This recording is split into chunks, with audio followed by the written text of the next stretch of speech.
আৰু এতিয়া বিস্তৃত খবৰলৈ আগবাঢ়িছো। তৃতীয় পৰ্যায়ৰ লকডাউনৰ পিছত আৰম্ভ হ'ব লকডাউন 4.0 আত্মনিৰ্ভৰ ভাৰত অভিযানৰ ঘোষণা 20 লাখ কোটি টকাৰ অৰ্থনৈতিক পেকেজৰো ঘোষণা। ভাৰতক আত্মনিৰ্ভৰ কৰি তোলাৰ বাবে হ'ব এই পুঁজি। এই পেকেজ হ'ব ভাৰতৰ জিডিপিৰ প্ৰায় 10%। উপকৃত হ'ব কুটিৰ লঘু ক্ষুদ্ৰ উদ্যোগ কৃষক শ্ৰমিকৰ বাবে অৰ্থনৈতিক পেকেজ ঘোষণা কৰা হৈছে। আৰ্থিক অৱস্থাৰ উন্নয়নৰ বাবে 20 লাখ কোটি টকা ধাৰ্য কৰা হৈছে। আজি অৰ্থনৈতিক পেকেজৰ বিষয়ে বিশদভাৱে জনায় বিত্তমন্ত্ৰীয়ে।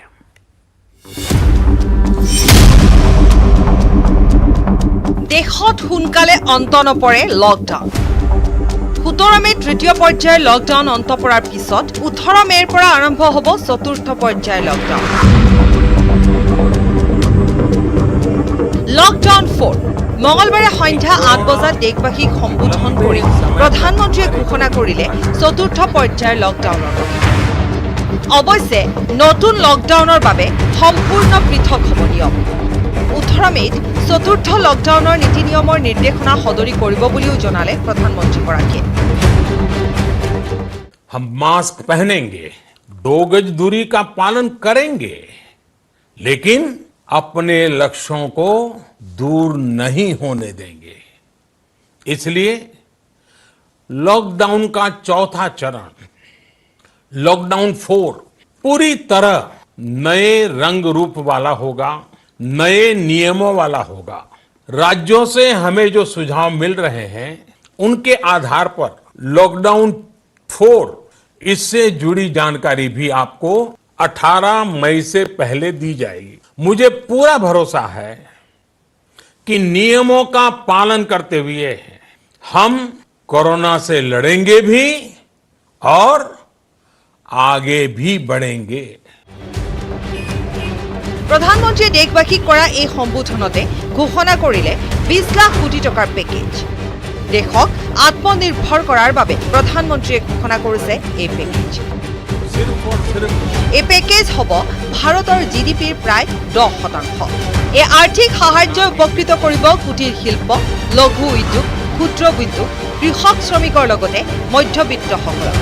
দেশৰ অৰ্থনীতি পুনৰুদ্ধাৰ কৰিবৰ বাবে ঘোষণা কৰা হৈছে এই 20 লাখ টকাৰ পেকেজ। एक विशेष आर्थिक पैकेज की घोषणा कर रहा हूं। यह आर्थिक पैकेज आत्मनिर्भर भारत अभियान की अहम कड़ी के तौर पर काम करेगा। कोरोना संकट से जुड़ी जो आर्थिक घोषणाएं की थी, जो रिजर्व बैंक के फैसले थे और आज जिस आर्थिक पैकेज का ऐलान हो रहा है उसे जोड़ दें तो ये करीब करीब 20 लाख करोड़ रुपए का है। 20 लाख करोड़ रुपए का है। ये पैकेज भारत की जीडीपी का करीब करीब 10% है। इन सबके जरिए देश के विभिन्न वर्गों को, आर्थिक व्यवस्था की कड़ियों को 20 लाख करोड़ रुपए का संबल मिलेगा, सपोर्ट मिलेगा। আৰ্থিক সাহায্য ঘোষণাৰ লগতে প্ৰধানমন্ত্ৰীগৰাকীৰ মন্তব্য আত্মনিৰ্ভৰ ভাৰত 5টা স্তম্ভৰ ওপৰত নিৰ্ভৰশীল: অৰ্থনীতি, আন্তঃগাঁথনি, জনগাঁথনি, ব্যৱস্থা আৰু চাহিদা। साथियों, आत्मनिर्भर भारत की ये भव्य इमारत 5 पिलर्स पर खड़ी होगी। पहला पिलर इकोनॉमी, एक ऐसी इकोनॉमी जो इंक्रीमेंटल चेंज नहीं बल्कि क्वांटम जंप लाए। दूसरा पिलर इंफ्रास्ट्रक्चर, एक ऐसा इंफ्रास्ट्रक्चर जो आधुनिक भारत की पहचान बने। तीसरा पिलर हमारी सिस्टम, एक ऐसा सिस्टम जो बीती शताब्दी की रीति नीति नहीं बल्कि 21वीं सदी के सपनों को साकार करने वाली टेक्नोलॉजी ड्रिवन व्यवस्थाओं पर आधारित हो। चौथा पिलर हमारी डेमोग्राफी, दुनिया की सबसे बड़ी डेमोक्रेसी में हमारी वाइब्रेंट डेमोग्राफी हमारी ताकत है। आत्मनिर्भर भारत के लिए हमारी ऊर्जा का स्रोत है। पांचवा पिलर डिमांड, हमारी अर्थव्यवस्था में डिमांड और सप्लाई चेन का जो चक्र है उसे पूरी क्षमता से इस्तेमाल किए जाने की जरूरत है। এতিয়া দেশবাসীৰ উৎকণ্ঠা কেনেকুৱা হ'ব পাৰে চতুৰ্থ লকডাউনৰ নীতি নিয়ম। News desk report, news 18 Assam north east. सिर्फ और सिर्फ कोरोना की কিছু সময়ৰ পিছতে গুৱাহাটী পাবহি নতুন দিল্লীৰ পৰা অহা বিশেষ ৰেলখন। অসম আহি পোৱা যাত্ৰীসকলক কৰা হ'ব কোৱাৰেণ্টাইন। ৰেল ষ্টেচনৰ পৰা বিশেষ বাছ যোগে যাত্ৰীসকলক লৈ যোৱা হ'ব কোৱাৰেণ্টাইন চেণ্টাৰলৈ। কেনেদৰে প্ৰস্তুতি চলিছে, প্ৰায় 50 দিনৰ অন্তত পুনৰ চলিছে যিহেতু যাত্ৰীবাহী ৰেল। আমি সেই দৃশ্য আপোনালোকক দেখুৱাম, কি ধৰণে কোৱাৰেণ্টাইনৰ প্ৰস্তুতি কৰা হৈছে, কি ধৰণে যাত্ৰীসকলক যেতিয়া যাত্ৰীসকল নামিব তেওঁলোকক আদৰাৰ বাবে বা তেওঁলোকৰ বাবে যিসমূহ বাছ তৈয়াৰ কৰি ৰখা হৈছে সেইখিনি বাছে কেনেকৈ লৈ যাব যাত্ৰীসকলক।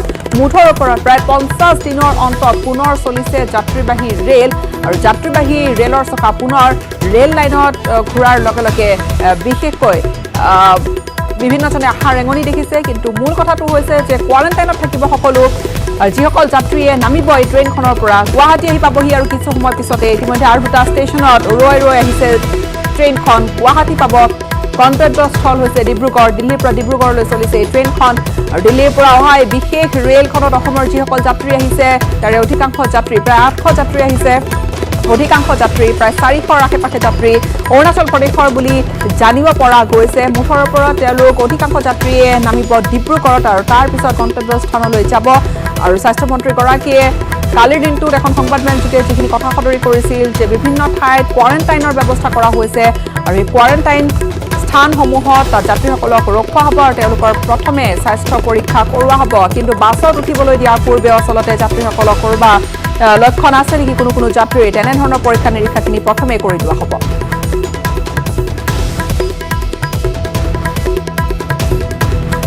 আৰু ট্ৰেইন যোগে বহিৰাজ্যৰ পৰা অহা লোকসকলক 5টা ৰেলৱে ষ্টেচনত তেওঁলোক আহি নামিব জনাইছে ৰাজ্যিক স্বাস্থ্যমন্ত্ৰী বিজু হাজৰিকাই। তেওঁলোকক কোৱাৰেণ্টাইন কৰা হ'ব, কমিউনিটি ৱাইজ কোৱাৰেণ্টাইনৰ ব্যৱস্থা কৰা হ'ব। বিধান সকলক লৈ একোখনকৈ কমিটি গঠন কৰা হ'ব। জ্বৰ, কাহ, ডিচেণ্ট্ৰি হ'লে চুৱাইপ লোৱা হ'ব, নহ'লে কৰা নহয় বুলি জনাইছে মন্ত্ৰীগৰাকীয়ে। ICMRৰ গাইডলাইন অনুসৰি 14 দিনৰ ঠাইত 10 দিন কোৱাৰেণ্টাইন কৰা হ'ব আৰু এই কথা জনালে ৰাজ্যিক স্বাস্থ্যমন্ত্ৰীগৰাকীয়ে। নিজৰ গাঁওখনলৈকে গুচি যাব, তাত কোনোবা এটা ভৱনত, তাত যদি কোনোবা স্কুল আছে, কলেজ আছে, তাতে তেখেতলোকক থকাৰ ব্যৱস্থা কৰি দিয়া হ'ব। আমি যিমানখিনি পাৰোঁ, হয়তো তাত লেট্ৰিনৰ অলপ অসুবিধা হ'ব পাৰে, ইউৰিনৰ অলপ অসুবিধা হ'ব পাৰে, ফেনখনো অলপ কম হ'ব পাৰে, সেইখিনি আমি কৰিবলৈকে চেষ্টা কৰিম। কিন্তু নিজৰ গাঁওখনত থাকিলে মানুহখিনি আৰু প্ৰটেক্টেড হৈ থাকিব, মনটো ভাল হ'ব। আৰু তাত সহায় কৰিবলৈকে অনুৰোধ কৰিম সেই গাঁওখনৰ ৰাইজক যাতে এই মানুহখিনিক সহায় কৰে। তেনেকৈ আমি প্ৰক্ৰিয়াটো আৰম্ভ কৰিবলৈকে চেষ্টা কৰিছোঁ। প্ৰায় 850 পেচেঞ্জাৰ আছে, ক'ত কিমান নাইব আমাৰ তাত লিষ্টখন আছে। গতিকে এজন দুজন ইফাল সিফাল হ'ব পাৰে, মেক্সিমামে নহ'ব। গতিকে তাৰ কাৰণে আমাৰ প্ৰশাসন ৰেডি হৈছে ক'ত কেনেকৈ ৰিচিভ কৰিব। কোকৰাঝাৰৰ মানুহখিনি কোকৰাঝাৰ প্ৰশাসনে লৈ যাব। আজি যদি নলবাৰীৰ মানুহখিনি, বৰপেটাৰ মানুহখিনি য'ত ষ্টেচন আছে সেই ষ্টেচনৰ পৰা সেই ডিষ্ট্ৰিক্টৰ DC আণ্ডাৰত তেখেতলোকক ৰিচিভ কৰা হ'ব। মই আকৌ কৈছোঁ যে চাপৰমুখত যিখিনি ৰিচিভ কৰিব, চাপৰমুখত অকল যদি চাপৰমুখত নামে অকল নগাঁও ডিষ্ট্ৰিক্টৰে নানামিব, হয়তো মৰিগাঁও ডিষ্ট্ৰিক্টৰো নামিব পাৰে, হয়তো তেজপুৰো নামিব পাৰে। তেখেতলোকক তাৰ প্ৰশাসনে তেখেতলোকক ৰিচিভ কৰিব, নি পেলাই কোৱাৰেণ্টাইনত থকাৰ ব্যৱস্থা কৰিব। টেষ্টৰ পিছত যদি নিগেটিভ আহে তেতিয়া তেওঁলোকক কোৱাৰেণ্টাইন থাকিব, হোম কোৱাৰেণ্টাইন হ'ব। তেওঁলোক যিহেতু বাহিৰৰ পৰা আহিছে, আমাৰ এতিয়া গাইডলাইনটো হয়তো আগতে 14 দিন আছিলে, এতিয়া হয়তো 10 দিনো হ'ব পাৰে, মই তেনেকৈ শুনিছোঁ, আই এম নট চিয়'ৰ। যিটো ভাৰত চৰকাৰে গাইডলাইন দিয়ে, ICMRে গাইডলাইন দিয়ে, তেনেকৈ আমি যিমান দিন ৰাখিব লাগে আমি তেখেতলোকক, আমি এতিয়া যিখিনি মানুহ বাহিৰৰ পৰা আহিব, আমাৰ নতুন গাইডলাইন কি যে প্ৰত্যেকজন ব্যক্তিয়ে আমি চোৱাব ল'ব নালাগে, তেখেতলোকক আমি কোৱাৰেণ্টাইন কৰিব লাগে। কোৱাৰেণ্টাইন কৰাৰ পাছত কাৰোবাৰ যদি বেমাৰ হৈছে, জ্বৰ, কাহ বা ডায়েৰিয়া, তেখেতলোকৰ আমি চব টেষ্ট কৰিব লাগে, নতুন গাইডলাইন। অসম শক্তি বিতৰণ কোম্পানী লিমিটেডে লকডাউনত নতুন কৰ্মকাণ্ডৰে সৃষ্টি কৰিছে যেন নতুন বিতৰ্কৰ। ৩,০০০ টকাৰ বিল শুদ্ধ কৰিবলৈ গৈ এইবাৰ শক্তি বিভাগে প্ৰস্তুত কৰিলে ৭৭ লাখ টকাৰ এখন বিল। কৰোনা মহামাৰীয়ে বিধ্বস্ত কৰিলে বিশ্বৰ অৰ্থনীতি। দেশৰ অৰ্থনীতি পুনৰুদ্ধাৰৰ বাবে এবাৰ অভিনৱ পদক্ষেপ লৈছে সদা সমালোচিত অসম শক্তি বিতৰণ কোম্পানী লিমিটেড তথা APDCL-এ। APDCL-ৰ কৰ্মকাণ্ড দেখি চকু কপলা উঠিছে সকলোৰে।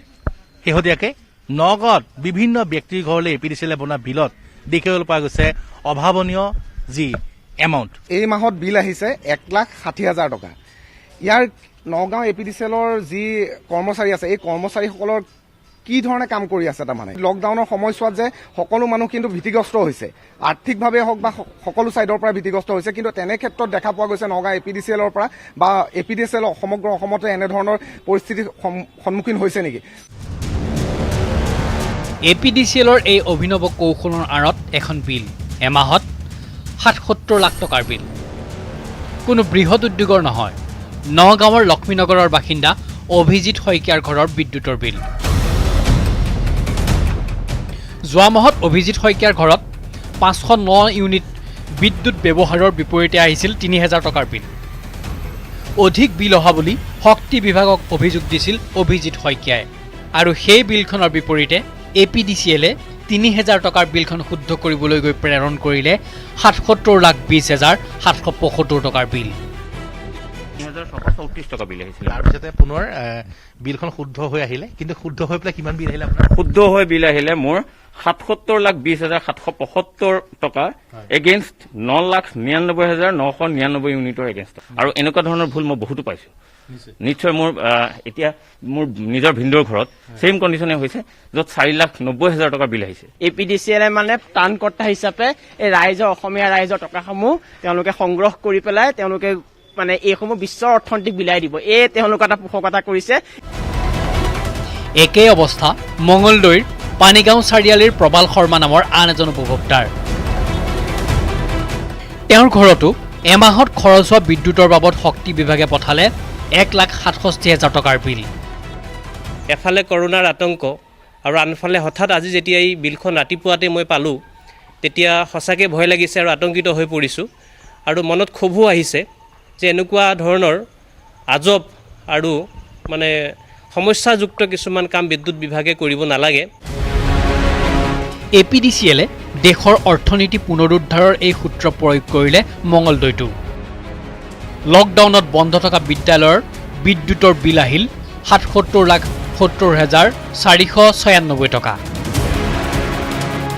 মঙলদৈ জ্ঞান গুৰুকুল জাতীয় বিদ্যালয়ৰ নামৰ ব্যক্তিগত খণ্ডৰ বিদ্যালয়খনলৈ আহিছে এই বৃহৎ পৰিমাণৰ বিদ্যুতৰ বিল। প্ৰতিমাহে ৩০০ৰ পৰা ৪০০ টকা বিল পৰিশোধ কৰি অহা বিদ্যালয়খনলৈ অহা ৭৭ লাখ টকাৰ বিলখনে বিভূতিত পেলাইছে কৰ্তৃপক্ষক। শক্তি বিভাগৰ এনে কাণ্ডই হতচকিত কৰিছে সকলোকে। তাৰ মাজতে ৰসিকতা কৰি কোনোৱে ক'লে লকডাউনত বিধ্বস্ত হৈ পৰা বিশ্বৰ অৰ্থনীতি মজবুত কৰাৰ স্বাৰ্থতে শক্তি বিভাগৰ এয়া নতুন প্ৰয়াস। ৭৭ লাখ টকাৰ এখন বিল যদি এজন হাৰ্ট পেচেণ্টেও ৰাতিপুৱাৰ মাজতে পায়, নিশ্চয় তেওঁ হাৰ্ট ফেইল কৰিব। গতিকে এই বিলসমূহ বনাওঁতে তেওঁলোকৰ কৰ্মচাৰীসকল সচেতন হোৱা উচিত, সাৱধান হোৱা উচিত। মঙলদৈৰ পৰা নৱজ্যোতি মহন্তৰ সহযোগত কেমেৰা পাৰ্চন হেমন্তৰ সৈতে নগাঁৱৰ পৰা Nilotpal Bora, news 18 Assam north east. এইখিনিতে সময় হৈছে এটা চমু বাণিজ্যিক বিৰতিৰ।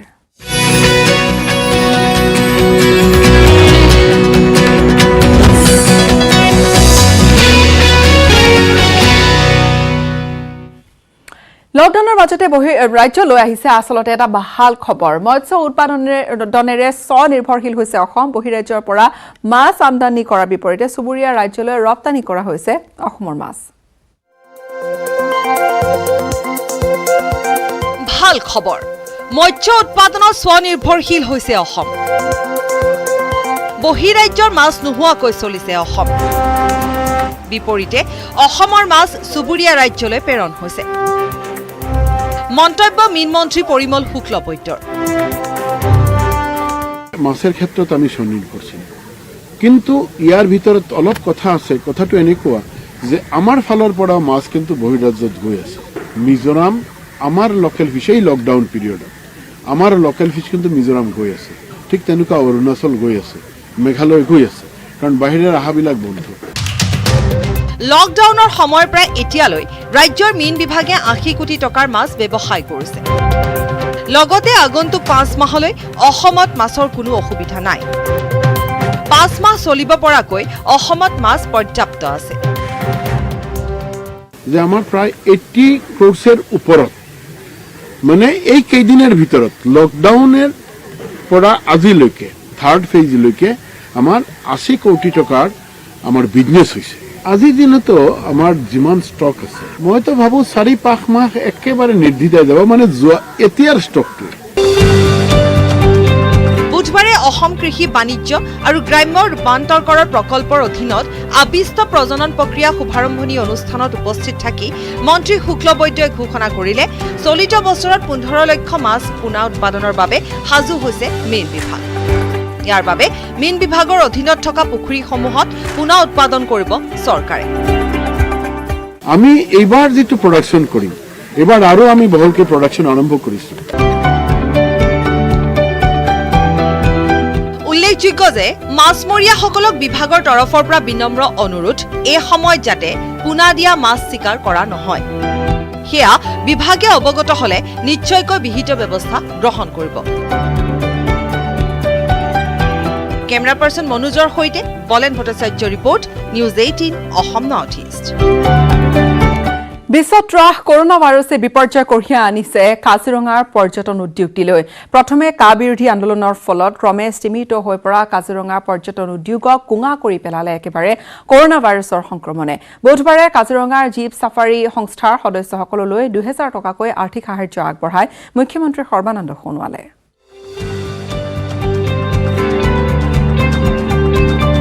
বিপৰ্যয়ৰ মাজতে এখন সহায়ৰ হাত কাজিৰঙাৰ জিপচি চালকলৈ মুখ্যমন্ত্ৰীৰ আৰ্থিক সাহায্য। কোভিড-19 সংক্ৰমণৰ বাবে ৰাজ্যৰ আন বিভিন্ন ক্ষেত্ৰৰ দৰে বিপৰ্যয় নামি আহিছে কাজিৰঙাৰ পৰ্যটন উদ্যোগলৈও।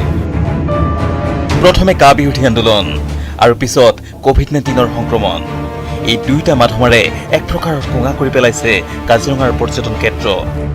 ইয়াৰ পৰিণতিত পৰ্যটকৰ বাবে জিপচি চলাই সংস্থাপনৰ পথ বাছি লোৱা কাজিৰঙাৰ জিপচি চালকসকল ভয়ংকৰ আৰ্থিক সংকটৰ সন্মুখীন হ'বলগীয়া হৈছে। কিছুদিন পূৰ্বে এই বাতৰি সবিস্তাৰে প্ৰকাশ পাইছিল নিউজ 18 অসম নৰ্থ ইষ্টত। তাৰ পিছতেই মুখ্যমন্ত্ৰী সৰ্বানন্দ সোণোৱালে কাজিৰঙা জীপ ছাফাৰী সংস্থাৰ সদস্যসকলৰ প্ৰতিগৰাকীকে 2000 টকাকৈ আৰ্থিক সাহায্য আগবঢ়ায়। মঙলবাৰে কাজিৰঙাৰ আয়ৰা ৰিজৰ্টত মুখ্যমন্ত্ৰীয়ে কাজিৰঙাৰ বিভিন্ন মণ্ডলৰ জীপ ছাফাৰী সংস্থাৰ 500 গৰাকী সদস্যক এইদৰে 2000 টকাকৈ আৰ্থিক সাহায্য আগবঢ়ায়। আমাৰ পৰ্যটন ক্ষেত্ৰত উল্লেখযোগ্য অৱদান আগবঢ়োৱা জীপ ছাফাৰী হওক বা এলিফেণ্ট ছাফাৰী হওক, এই খণ্ডত জড়িত থকা আমাৰ যুৱ শক্তিক আমি আজি ন্যূনতম তেখেতসকলক আমি এটা আৰ্থিক সহযোগিতা আগবঢ়াইছো। আমাৰ exhibition of our goodwill towards them, আৰু তেখেতসকলে এই জীপ ছাফাৰী আৰু এলিফেণ্ট ছাফাৰীৰ যোগেদি দেশ বিদেশৰ পৰ্যটকসকলক বহু উল্লেখযোগ্য সেৱা আগবঢ়াইছে। তেখেতসকলৰ অৱদান আমি কেতিয়াও পাহৰিব নোৱাৰো। কাজিৰঙাৰ পৰা Bitupan Bora, news 18 Assam north east.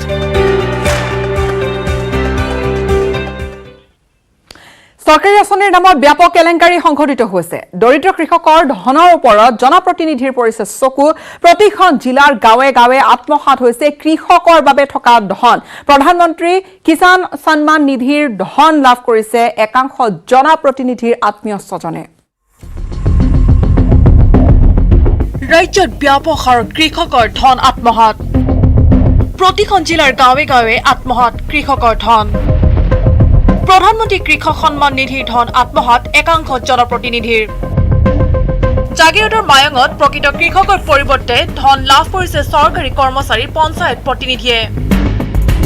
জনপ্ৰতিনিধিৰ আত্মীয় কুটুম্বৰ লগতে ধন লাভ কৰিছে স্কুলীয়া ছাত্ৰ। বৰিয়াগাঁও 2 নং ৱাৰ্ডৰ ছবিন কলিত পৰিয়ালৰ সদস্য 5 জন, কিন্তু তেওঁৰ পৰিয়ালৰ 6 জনে লাভ কৰিলে ধন।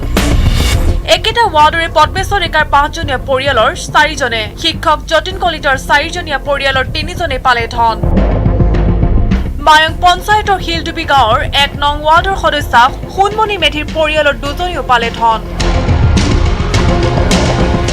এইটো আমাৰ যিখিনি কৃষকে পাবলগীয়া কৃষক তেওঁলোকে 1 টকাও পোৱা নাই যিখিনি চাকৰিয়াল তাৰোপৰি বেপাৰী সেই মানুহখিনিয়ে পইচা 1 নম্বৰ কথা আমাৰ যিজন মেম্বাৰ আছে মেম্বাৰখিনিয়ে মানে তাৰ যিখিনি আলহী ভিনি খুৰখালি মামা ভাগিন সকলোকে মানে তেওঁ মানে পইচাখিনি একাউণ্টত সোমাই দিছে কিন্তু মিছামাৰী পঞ্চায়তত জিলা পৰিষদৰ সদস্যাৰ পুত্ৰ কন্যা কাউন্সিলৰ পত্নীয়ে লাভ কৰিলে PM কিষাণৰ ধন জিলা পৰিষদৰ সদস্যা কমলা কৰ্মীৰ স্বামী চাকৰিয়াল হোৱা স্বত্তেও পুত্ৰ কন্যাৰ নামত ধন লাভ কৰা বিষয়টোৱে এতিয়া প্ৰতিক্ৰিয়াৰ সৃষ্টি কৰিছে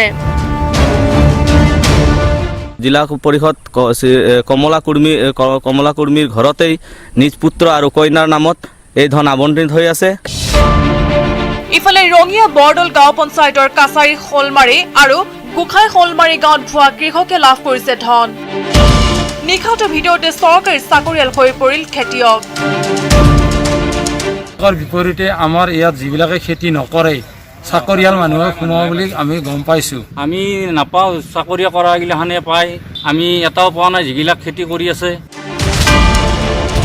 ৰূপহী হাট আৰু জৰিয়াতো পঞ্চায়তে সংঘটিত হৈছে দুৰ্নীতি কৃষকৰ ধন লাভ কৰিছে চৰকাৰী চাকৰিয়ালে ৰহস্যজনক বিষয়টো হ'ল নগাঁও জিলাখনৰ ভিতৰতে সৰ্বাধিক কৃষি সাহায্য লাভ কৰা ৰূপহী হাটৰ উত্তৰ খাটোলগাঁৱত 5,307 গৰাকী ভোটাৰৰ বিপৰীতে কিষাণ নিধিৰ ধন লাভ কৰিছে 3,637 গৰাকীয়ে প্ৰকৃত কৃষকসকলে পাই থকা নাই একাংশ দালাল স্বৰূপ ব্যক্তিয়ে কিছু স্থানীয় কিছু CSP বা অন্যান্য জায়গাৰ CSPৰ লগত মিলাই এই টকাটো আত্মসাৎ কৰা আমাৰ পৰিলক্ষিত হৈছে বৰহমপুৰ সমষ্টিৰ নিজকামপুৰ দেৱনাৰীকলি পঞ্চায়ততো সংঘটিত হৈছে ব্যাপক দুৰ্নীতি বিধায়ক প্ৰফুল্ল কুমাৰ মহন্তৰ বিৰুদ্ধেও উত্থাপন হৈছে গুৰুতৰ অভিযোগ ইয়াত পলিটিকেল কোনো নেতাৰ হাত থাকিব লাগে মোৰ এটা সন্দেহ নহ'লে ইমান খেলিমেলি কৰাটো ক'ত সাহস পাইছে এটা সঠিক তদন্ত হ'ব লাগে আৰু এটা উচিত ন্যায় লাগে আমাৰ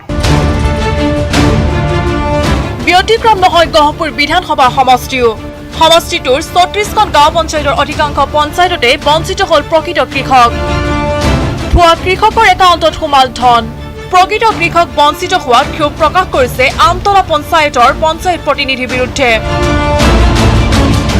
পাবলগীয়াখিনি কোনেও পোৱা নাই নাপাবলগীয়াখিনি গোটেইকেইটা পাইছে কাৰণ আমাৰ ৱাৰ্ডৰ মানুহেই নহয় এইবিলাক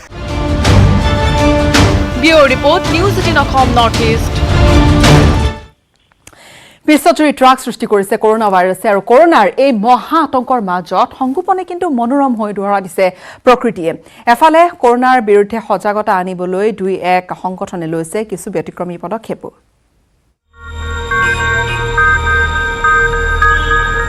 লকডাউন মানৱ সমাজৰ বাবে অভিশাপ কিন্তু প্ৰকৃতিৰ বাবে হৈ পৰিছে আশীৰ্বাদ বসন্তৰ সময়তে লকডাউনে প্ৰকৃতিলৈ আনি দিছে এক অনন্য মাত্ৰা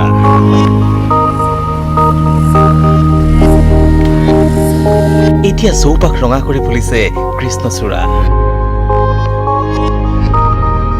ফুলিছে ৰাধাচূড়াও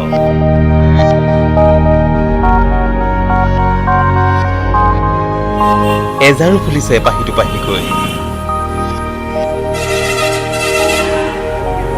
এজাৰ ফুলা দেখি এতিয়া কাৰো মনত যেন বেজাৰ নালাগে সেউজীয়া প্ৰকৃতিৰ বুকুত ফুলিছে ৰঙা বগা হালধীয়া ভিন্ন ৰঙী ফুল এইবাৰ বহাগত নাচনীৰ খোপা শুৱনি কৰিবলৈ নাপালেও প্ৰকৃতিকেই শুৱনি কৰি তুলিছে নাচনীৰ মৰ্মৰ কপৌবাহীয়ে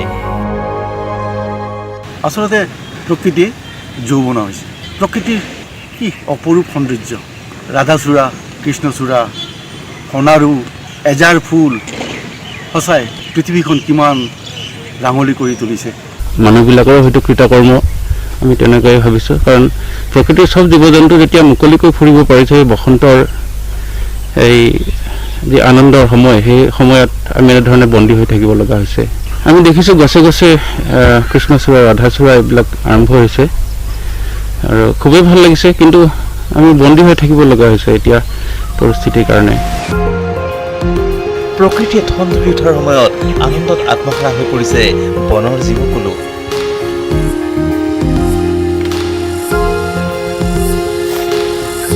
এয়া অৰণ্যৰ মাজত গজপল্লৰ জলকেলি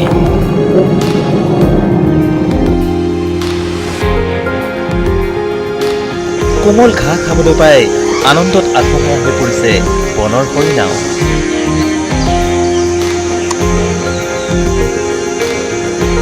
কৰোনা মহামাৰীয়ে গ্ৰাস কৰাৰ ফলত মানৱ সমাজে বহু কিবা কিবি হেৰুৱালেও লকডাউনৰ সময়ত প্ৰাপ্তিৰ হয়তো এয়াই হিচাপ। দুধনৈৰ পৰা অৰূপ নাথ আৰু নুমলীগড়ৰ পৰা Pranab Saikia, news 18 north east. লকডাউনৰ মাজতে আৰক্ষীৰ প্ৰহাৰৰ ভয়ত তামাৰহাটত গ্ৰাহক সেৱা কেন্দ্ৰ বন্ধ হৈ পৰিছে। টকা উঠাব নোৱাৰি দুখীয়া গ্ৰাহকৰ মাজত এতিয়া হাহাকাৰ অৱস্থা। বেংক, গ্ৰাহক সেৱা কেন্দ্ৰৰ সন্মুখত শাৰী শাৰী গ্ৰাহক। সামাজিক দূৰত্ব মানি শাৰী পাতিছে গ্ৰাহকে। এদিন দুদিন নহয়, কেইবাদিন ধৰি শাৰী পাতিছে তেওঁলোকে, কিন্তু পোৱা নাই প্ৰাপ্য ধন। কাৰণ গ্ৰাহক সেৱা কেন্দ্ৰ বন্ধ। বেংক মিত্ৰক আৰক্ষীৰ প্ৰহাৰৰ বাবেই প্ৰায় এসপ্তাহ ধৰি বন্ধ হৈ আছে গ্ৰাহক সেৱা কেন্দ্ৰসমূহ। তামাৰহাটৰ ঘটনা এয়া। বিগত 6 মেৰ পুৱাৰ ভাগত ধুবুৰী জিলা উপায়ুক্তৰ লগত অহা এটা আৰক্ষীৰ দলে শ্ৰীৰামপুৰত মুখ্যমন্ত্ৰীক সাক্ষাৎ কৰিবলৈ যোৱাৰ সময়ত তামাৰহাটত থকা গ্ৰাহক সেৱা কেন্দ্ৰবোৰত বহু সংখ্যক গ্ৰাহক জমা হৈ থকা দেখি এফালৰ পৰা কৰিছিল লাঠি চালনা। আৰক্ষীৰ লাঠিৰ কোব খাই তামাৰহাটত থকা অসম গ্ৰামীণ বিকাশ বেংকৰ অন্তৰ্গত সকলোবোৰ গ্ৰাহক সেৱা কেন্দ্ৰ অনিৰ্দিষ্ট কালৰ বাবে বন্ধ কৰি দিয়ে। আৰু এসপ্তাহ ধৰি গ্ৰাহক সেৱা কেন্দ্ৰবোৰ বন্ধ হৈ থকাত হাহাকাৰ সৃষ্টি হৈছে গ্ৰাহকৰ মাজত। পোৱা নাই দুখীয়া লোকৰ একাউণ্টত চৰকাৰে দিয়া 500 টকা আৰু উজ্জ্বলা গেছ চিলিণ্ডাৰৰ বাবে আগবঢ়োৱা ৰাজ সাহায্যৰ টকা। এফালে লকডাউন, আনফালে আৰ্থিক অনাটন। এনে জটিল পৰিস্থিতিত বেংকত জমা থকা টকা কেইটাৰ আশাত নিতৌ শাৰী পাতিছে বেংকৰ সন্মুখত, গ্ৰাহক সেৱা কেন্দ্ৰৰ সন্মুখত। দিনটো শাৰী পাতি বিয়লিৰ ভাগত নিৰাশ হৈ উভতিছে গ্ৰাহক। আনহাতে বেংক মিত্ৰই সংশ্লিষ্ট বিভাগৰ পৰা কোনো নিৰ্দেশ নোপোৱালৈকে খুলি নিদিয়ে গ্ৰাহক সেৱা কেন্দ্ৰ, যাৰ ফলত হাহাকাৰৰ সৃষ্টি হৈছে বহু লোকৰ মাজত। তামাৰহাটৰ পৰা চাহিদুল হক, নিউজ 18 অসম নৰ্থ ইষ্ট। বঙাইগাঁৱত ৰাইজে পৰিচালনা কৰিছে কোৱাৰেণ্টাইন শিবিৰ।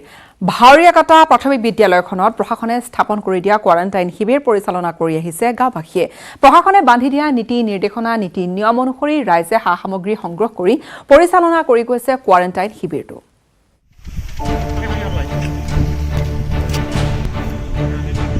মানুহৰ বাবে ওলাই আহিল মানুহ। বঙাইগাঁৱৰ ভাৱৰীয়াকাটা প্ৰাথমিক বিদ্যালয়ত প্ৰশাসনে স্থাপন কৰা কোৱাৰেণ্টাইন শিবিৰৰ দৃশ্য এয়া। প্ৰশাসনে বান্ধি দিয়া নীতি নিয়ম অনুসৰি ৰাইজে সা সামগ্ৰী সংগ্ৰহ কৰি শিবিৰ পৰিচালনা কৰি আহিছে।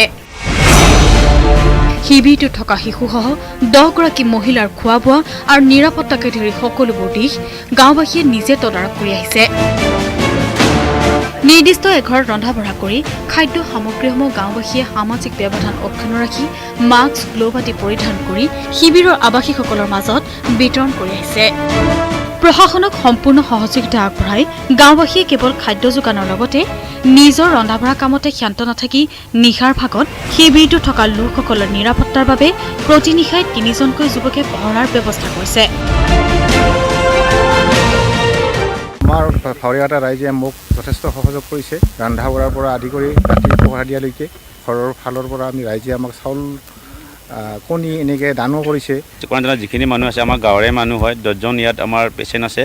সেই হিচাপে আমি যিমান পাৰোঁ আমাৰ চাওঁ, ইয়াতে যিখিনি পেচেণ্ট আছে চবৰে আমাৰ কি হয়, প্ৰত্যেকে আমাৰ ঘৰৰ কোনোবা খুৰী হয়, কোনোবা মাহে ভণ্টি হয়, যি হওক গাঁৱৰে মানুহ। বঙাইগাঁৱৰ Prabananda Sarma, news 18 Assam north east. এইখিনিতে সময় হৈছে আন এটা চমু বাণিজ্যিক বিৰতিৰ।